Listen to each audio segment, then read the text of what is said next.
Hey, as we close off 2024, we can look back on one of the best years for virtual reality to date, specifically virtual reality gaming on the Meta Quest, which as you guys know by now is what I cover. There were some fantastic single-player experiences that will leave memories cemented in my mind forever. I proposed the question, what do we do in between those big-hitting story games? Do evergreen titles, one being an experience that has a gameplay loop that encourages daily play, get enough of that Batman Arkham Shadow budget? I want to talk about what evergreen titles we have and why I think VR platforms might be struggling to keep those headsets collecting dust and not being used for potentially months while people wait for another Batman, Metro or Behemoth experience. Because that's the talk, the hearsay, word on the grapevine. So why is that? Remember, this critique is on the Meta Quest ecosystem of VR. I'm not commenting on PlayStation VR 2 or PC VR. Firstly, let's get into what our habits might be in flat screen gaming and see if we can map those experiences out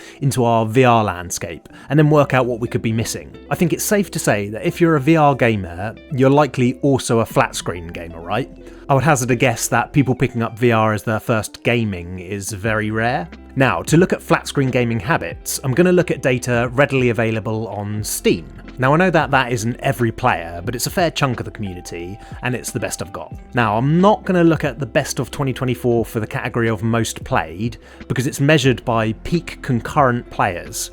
I'm not interested in if a lot of people played a game at one point in time, the peak. Remember, we're trying to find evergreen games that keep people returning while standing the test of time. I'm going to look at the most played category by daily players for today, the 19th of January 2025, a snapshot of what people are playing in this January lull. I'll put a link to the Steam page in the description of the video so you can look yourself. So I'll list off the top 15 and we can try and see if we can determine some patterns. So in order of daily players, we have Counter-Strike 2, Marvel Rivals, PUBG, Dota 2, Wallpaper Engine, GTA 5, Path of Exile 2, Naraka, Blade Point, War Thunder, Apex Legends, Helldivers 2, Rust, Stardew Valley, COD, Delta Force.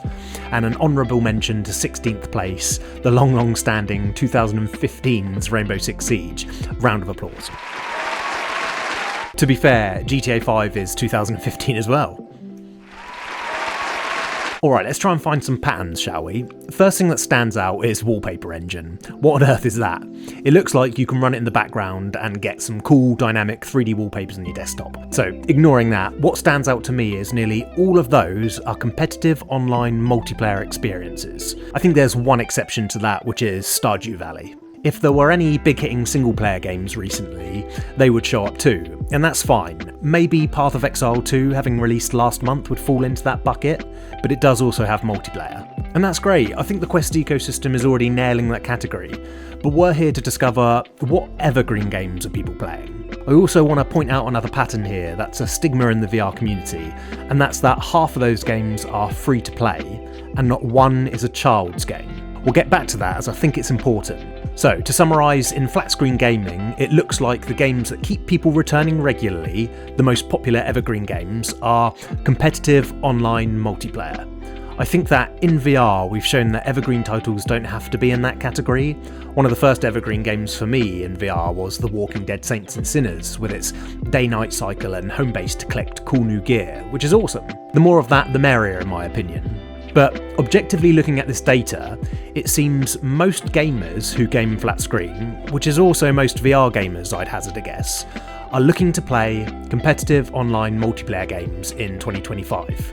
Again, not all as I prefaced at the start of this video, I don't want to make anyone feel attacked. That's just what the data shows, and rings true in my life.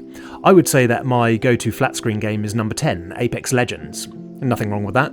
So let's jump back a hot minute and keep the focus on VR. What is the current state of competitive online multiplayer games in VR?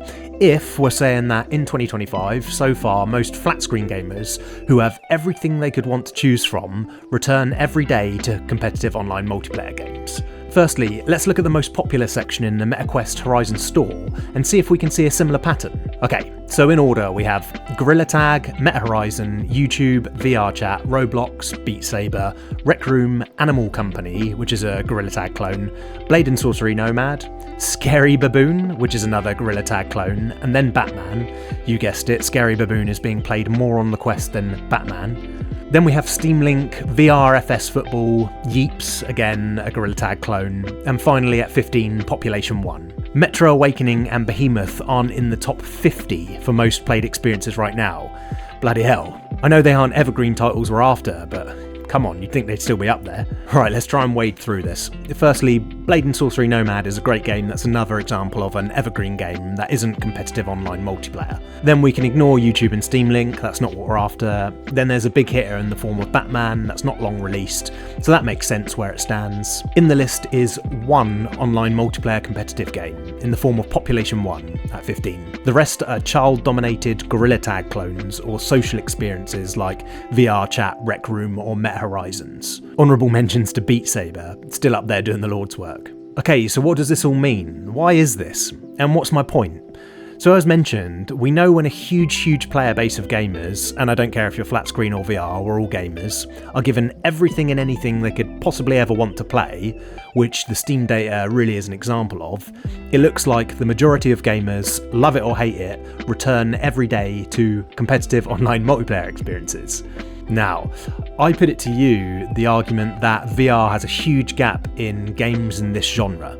I say gap, it's not a gap, there are actually loads of games trying to fill the void, which I'll get into in a sec, but do any of them get that Batman Arkham Shadow budget? The Metro Awakening or Skydance's behemoth of competitive online multiplayer experiences? No, they don't, and it's this area where I think big developers are missing out. I could reel off tons of games that do amazing jobs of trying to fill the void. Ghosts of Tabor and Contractor Showdown Exfil do a valiant effort of mimicking the extraction shooter genre that Escape from Tarkov brings to flat screen. Breachers is a really polished attempt to bring to VR the tactical shooter like Rainbow Six Siege does on the flat screen. Pavlov Shack does a really good job as a multiplayer military shooter like we see in Call of Duty's core multiplayer mode. There's even the brand new Grim, which is from creators of Ghost of Tabor, that brings us a gameplay loop akin to Rust on flat screen games. Past those games, I struggle to think of any more. If you think of any, mention them in the comments and I'll probably kick myself that I didn't think of them. They all don't have that AAA, if you can call it that, budget though. Ghosts of Tabor has bugs that have been there from day one. Contractor's Exfil is new and yet to be proven. Breachers is highly polished, but lacks scope, where Rainbow Six Siege gives players swathes of characters, all with unique abilities and gadgets. Breachers doesn't do that. Pavlov is fighting the good fight in a genre of competitive online shooters, but it's tired and old. Where is the big budget for the genre of game that it looks like most people want to play? Don't get me wrong, I love big hitting single player games. I loved all of those releases we've had so far. We got Resident Evil 4, Assassin's Creed Nexus, Metro, Batman, Behemoth, Aliens, Arizona Sunshine 2, and the first one's remake, Asgard's Wrath 2. But where's the category that we love? Another contention in VR right now is that it's dominated by children, and while there's nothing inherently wrong with that in itself, I refuse to believe that children have to play childish games. I'm shocked on the Quest store that it's all Gorilla Tag clones.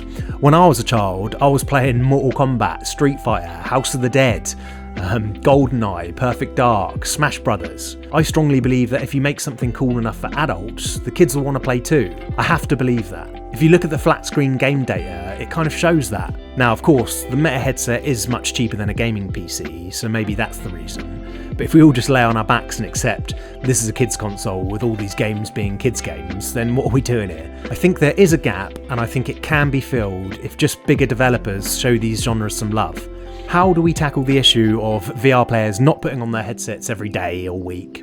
We give them the games they want to regularly return to. We know what gamers want. We know what keeps them playing while they wait for the Batmans to come out. So in 2025, let's hope that some of the big budgets get to those types of games.